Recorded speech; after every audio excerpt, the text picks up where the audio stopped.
Em nosso estudo de hoje, a lição 7 do Livro da Esperança, que tem como título Ante o Livre-Arbítrio. Começa com o Evangelho de João, capítulo 3, versículo 7. Não te admires de que eu haja dito ser preciso que nasças de novo. E um trecho do capítulo 4, texto 16 do Evangelho segundo o Espiritismo.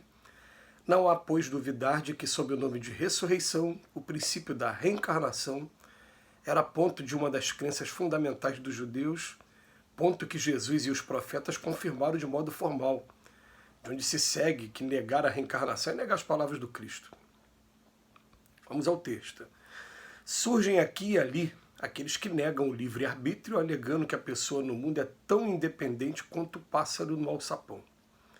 E justificando a assertiva, mencionam a junção compulsória do espírito ao veículo carnal, os constrangimentos da parentela, as convenções sociais, as preocupações incessantes na preservação da energia corpórea, as imposições do trabalho e a obediência natural aos regulamentos constituídos para a garantia de ordem terrestre, esquecendo-se de que não há escola sem disciplina. Certamente todos os patrimônios da civilização foram erigidos pelas criaturas que usaram a própria liberdade na exaltação do bem. No entanto, para fixar as realidades do livre-arbítrio, examinemos o reverso do quadro. Refletamos ainda que superficialmente nossos irmãos menos felizes para recolher-lhe a dolorosa lição. Pensemos no desencanto aqueles que amontoaram moeda por longo tempo, acumulando o suor dos semelhantes, em louvor da própria avareza, e sentem a aproximação da morte sem migalha de luz que lhes mitigue as aflições nas trevas. Imaginemos o suplício dos que trocaram veneráveis encargos por fantasiosos enganos a despertarem no crepúsculo da existência, como se fosse arremessado sem perceber a secura asfixiante do escabroso deserto. Ponderemos a tortura dos que abusaram da inteligência, reconhecendo à margem da sepultura os deprimentes resultados do desprezo com que espezinharam a dignidade humana. Consideremos o martírio dos que desvirtuaram a fé religiosa, anulando-se no isolamento improdutivo, ao repararem no término da estância terrestre que apenas disputaram a esterilidade do coração. Meditemos do remorso dos que se renderam à delinquência, hipnotizados pela falsa adoração a si mesmo, acordando abatido e segregado no fundo de penitenciária de sofrimento. Ninguém pode negar que todos eles, humanizados ao cativeiro da angústia, eram livres, conquanto os empeços do aprendizado na experiência física eram livres para construir, educar, entender e servir. Eis porque a doutrina espírita fulge na atualidade, diante da mente humana, auxiliando-nos a descobrir os estatutos divinos, funcionando em nós próprios, no foro de consciência, a fim de aprendermos que a liberdade de fazer o que se quer está condicionada à liberdade de fazer o que se deve. Estudemos os princípios da reencarnação na lei de causa e efeito, à luz da justiça e da misericórdia de Deus, e perceberemos que, mesmo encarcerados agora, em constringentes obrigações, estamos intimamente livres para aceitar com respeito e humildade as determinações da vida, edificando o espírito de trabalho e compreensão naqueles que nos observam e nos rodeiam, marchando gradativamente para a nossa emancipação integral desde hoje. O estudo do livre-arbítrio é um estudo bastante interessante, é um estudo muito bonito, o free will, né, que é o livre-arbítrio.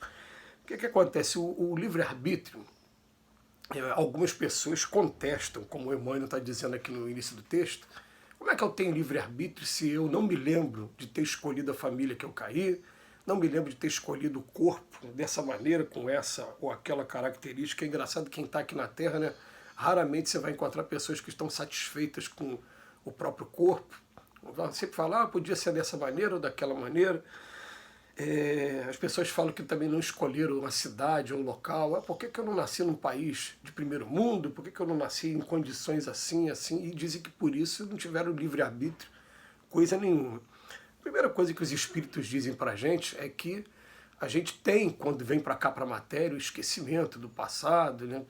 E essa influência tão grande da matéria também sendo da gente. Mas eles falam para a gente, olha, a grande maioria de nós, aqui na Terra, a gente já tem condição de escolher sim, e escolheu sim. Mas quando a gente estava do outro lado da vida, a gente tinha uma visão mais imparcial, a gente tinha uma visão do espírito. E a visão do espírito, o espírito ele está olhando para frente, está vendo o que eu preciso caminhar agora para galgar novos passos, para buscar novas moradas. Então, a visão acaba sendo diferente da nossa, que muitas das vezes a gente escolhe lá do outro lado nascer com uma determinada enfermidade que vai, de alguma maneira, limitar a nossa atividade aqui física para o nosso próprio bem mesmo. Aliás, já dizia no Evangelho, né, se os seus olhos for motivo de escândalo, arrancai-o, que é melhor entrar no reino do céu sem um olho do que ser lançado onde haverá pranto e ranger de dentes. Né? Então o que acontece? A gente tem o livre-arbítrio, sim. Agora, o estudo do livre-arbítrio, ele é um estudo bonito, porque é um estudo que, conforme a gente vai tomando boas resoluções, ele vai se abrindo. A gente vai tendo várias possibilidades que estão ao nosso alcance, que a vida vai nos dando de oportunidade mesmo.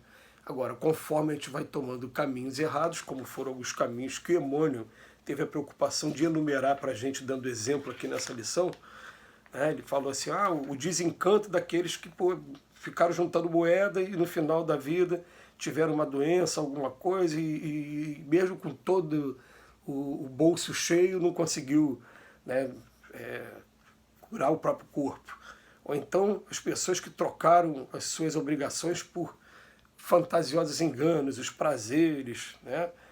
E aí depois fala a tortura daqueles que abusaram da inteligência, vendo depois as consequências, quando chega do outro lado da vida, principalmente, vê que todo mundo é espírito, fala o que você fez comigo quando eu estava lá encarnado, o desprezo que eles sofrem. Ou então aqueles que desvirtuaram a fé religiosa, estavam na fé... Emmanuel enumera aqui, né, alguns casos, né, a delinquência, enfim. Foram escolhas que a pessoa fez dentro do seu livre-arbítrio, a sua livre escolha, mas que ela traz forçosamente dentro da lei de causa e efeito as suas consequências. A lei de justiça, a lei da misericórdia, e é isso que a gente estuda quando vem estudar a reencarnação. Então, a lei de causa e efeito, ela está sempre, né, aquela coisa da semeadura é livre, mas a colheita vai ser sempre obrigatória, não tem para onde correr. E a gente percebe o seguinte, tem uma frase aqui do Emmanuel muito, muito profunda, a liberdade de fazer o que se quer está condicionada à liberdade de fazer o que se deve. Eu só quero fazer o que eu quero e não faço o que eu devo fazer. Eu vou perdendo meu livre-arbítrio. Por isso você vai encontrar nesse mundo, que é um mundo de expiações, pessoas que absolutamente não têm o livre-arbítrio, porque estão, às vezes, num corpo muito deficiente, a deficiência mental, ou então estão com o livre-arbítrio bem limitado, porque não pode dar o livre-arbítrio totalmente para ele agora, porque dentro do processo educacional tem alguém aí, a gente fica naquela... Tem um grupo de pessoas aí, tem um pai, um Deus acima da gente, que nos ama, e tem um grupo de espíritos também que cuidam, são nossos tutores aí. Então eles ficam observando, programando, falando, peraí, como é que eu faço para esse espírito evoluir? Vamos tirar essa qualidade, vamos tirar aquela qualidade, vamos pôr capacidade, aliás, melhor do que a qualidade, vamos tirar essa. E vai ajudando a gente aos poucos, vai criando todo esse cenário para que a gente aprenda a andar com as nossas próprias pernas. Gente, assim como a gente aqui na Terra faz com os nossos filhos. O pai e a mãe que amam de verdade olham para os filhos e falam, vamos ver o caminho que eles vão traçar. Né? E vai procurando orientar ele da melhor maneira. Eles também vão orientando a gente, colocando a gente nesses cenários para que a gente desenvolva por conta própria. Mas se a gente começa a entrar nos erros, vai fechando. Agora, conforme a gente começa a acertar, vai abrindo um leque de opções para a gente. O que eu estou querendo dizer com isso? A minha prova, nesse momento, está sendo desenvolver uma determinada virtude. Quando eu desenvolvi aquela virtude, agora o que você quer escolher pela frente? Você tem até liberdade de escolha. Trabalhei a minha vida inteira na parte exata, eu sou um matemático, esgotei o conhecimento de matemática. O que você quer fazer agora? Agora eu vou para a área da medicina, ou então vou para a área jurídica.